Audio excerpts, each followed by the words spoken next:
也讲到苗栗公馆是全国唯一有咧种红枣的所在，不过最近一直咧落大雨，目前结籽结果是无够4成。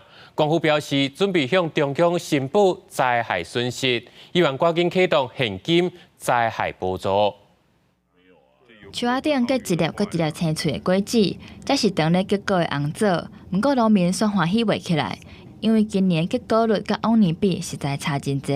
原本结果就是像这样子。哦，像这样子啊，一颗一颗的，就是2颗。哇，那只剩2颗。对呀。苗栗县长郑东锦一透早就带县府人员到公馆乡了解灾情。这是全国唯一的红枣专业栽种区，今年种的面积大约有80公顷，平均的年产量有240万斤。不过农民表示，因过节的时阵已经进入结果期，树仔顶的果子应该是爱满。今年逐张树的结果率却敢若剩往年的2-3成。其余的都没有。哦，其余你看，零零落落的，就瞬间的雨太大，变成了花没办法拿。增产一定有跟去年比有一半。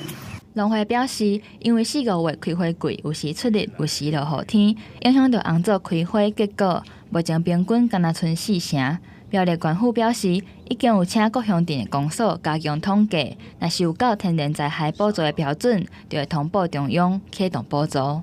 这个灾害补助，我们预计1公顷跟他申请了8万块那个中央原则上也同意了补助一定是不足了那当然希望可以补贴农民的损失。那果农这样看起来这个大概只剩下一半上下的这个产量苗栗县府表示，除了公馆，东路迄边嘛有传出灾损，总面积初步估算有93公顷，会紧向中央申报减少农民的损失。